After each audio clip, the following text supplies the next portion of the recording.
അൽഹംദുലില്ലാ അവസാനം പാസ്പോർട്ട് കിട്ടായി. യുഎഇയിൽ നിന്ന് ഞാൻ പാസ്പോർട്ട് റിന്യൂവൽ കൊടുത്ത് പുതുക്കാൻ കിട്ടിയതാണ്. അത് പുതുക്കി കിട്ടി കയ്യിലുണ്ട്. ഞാൻ അതിന്റെ ഒരു ചെറിയൊരു വിവരണം നിങ്ങൾക്ക് എങ്ങനെയാണ് നമ്മൾ ഗൾഫ് രാജ്യങ്ങളിൽ നിന്ന് പാസ്പോർട്ട് നമ്മൾക്ക് പുതുക്കുക എന്നുള്ളത് ചെറിയൊരു വിവരണം ഞാൻ നിർബന്ധിതനായി. കാരണം ഞാൻ ഈ വിഷയത്തിന് പലരോടും അന്വേഷിച്ചു. കൂടുതൽ പുതുക്കിയവർക്ക് പോലും അതിന്റെ ഡീറ്റെയിൽസ് എങ്ങനെയാണ്, അതിന്റെ പ്രൊസീജിയർ എന്താണെന്നുള്ള അറിഞ്ഞിരുന്നില്ല.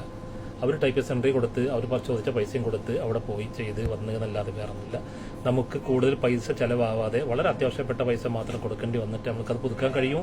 അതിനുവേണ്ട മാർഗ്ഗങ്ങൾ ഞാൻ വളരെ സിമ്പിളായിട്ട് നിങ്ങൾക്ക് വിവരിച്ചു തരാം. ഓക്കെ, ഈ വീഡിയോ നിങ്ങൾക്ക് ഉപകാരപ്പെട്ടെങ്കിൽ മറ്റുള്ളവർക്ക് നിങ്ങൾ ഷെയർ ചെയ്ത് കൊടുക്കുക. മറ്റുള്ളവർക്ക് ഇത് ഉപകരിക്കും തീർച്ചയായിട്ടും. അസ്സലാമു അലൈക്കും ഡിയേഴ്സ്. അപ്പോൾ ഞാനിപ്പോൾ ഈ വീഡിയോയിൽ വരുന്നത് വളരെ ഇൻഫോർമാറ്റീവായിട്ടുള്ള ഒരു കാര്യം നിങ്ങൾ അറിയിക്കാനാണ്.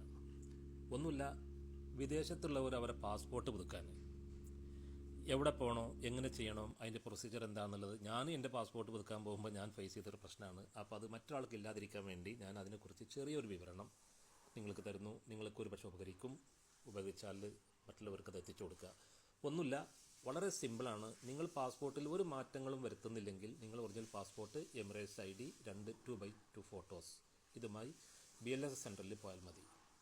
കാര്യങ്ങൾ വളരെ ഈസി ആയിട്ട് നടക്കും. പക്ഷേ ഡയറക്റ്റ് അങ്ങോട്ട് BSNL നമ്മൾ കൂടി പോകാൻ പറ്റില്ല. ആദ്യം തന്നെ ഒരു അപ്പോയിൻമെൻറ്റ് എടുക്കണം. അപ്പോയിൻമെൻറ്റ് എടുക്കാൻ നമ്മൾ എന്താ വേണ്ടത്? BLS സെൻറ്റർ ഗൂഗിളിൽ സെർച്ച് ചെയ്യുക.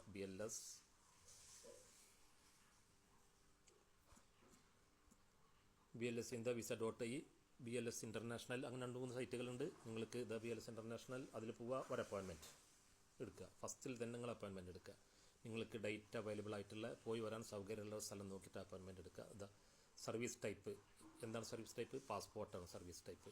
ലൊക്കേഷൻ നിങ്ങൾക്ക് യുഎഇയിലാണ് ഇപ്പോൾ ഉള്ളത്. യുഎഇയിൽ ഏത് ലൊക്കേഷൻ വെച്ചാൽ നിങ്ങൾക്ക് നിങ്ങളുടെ സൗകര്യപ്രകാരം തിരഞ്ഞെടുക്കുക. ഞാനൊരു എക്സാമ്പിൾ ഷാർജ എടുത്തിട്ടുണ്ട്.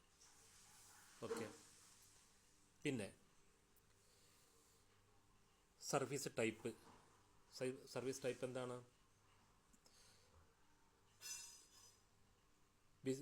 Renewal, passport renewal. Okay, appointment date വളരെ ഇമ്പോർട്ടൻറ്റ്, ശ്രദ്ധിക്കുക. അപ്പോയിൻമെൻറ്റ് ഡേറ്റ് കാലത്ത് 9 മണിയും 10 മണിയും ഇടയിൽ ഇത് തുറക്കുള്ളൂ. Between 9 AM and 10 AM.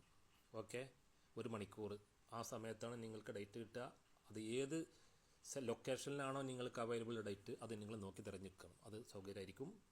അത് കഴിഞ്ഞാൽ പിന്നെ സ്ലോട്ട് ടൈമാണ്. ആ ടൈം നിങ്ങൾ സൗകര്യമുള്ള ടൈം നോക്കിയിട്ട് തിരഞ്ഞെടുക്കാം. ഓക്കെ, പിന്നെ നമുക്ക് പാസ്പോർട്ടിലെ ഡീറ്റെയിൽസ് ഇതിൽ എഴുതി ചേർക്കണം. കംപ്ലീറ്റ് ഗിവൺ നെയിം, സർനെയിം, നിങ്ങളെ അഡ്രസ്സ്, കാര്യങ്ങളൊക്കെ. ഇതെല്ലാം കഴിഞ്ഞാൽ ഇത് കഴിഞ്ഞു പ്രിൻ്റ് എടുക്കുക, കയ്യിൽ വെക്കുക. പോകുമ്പോൾ അപ്പോയിൻമെൻ്റായി.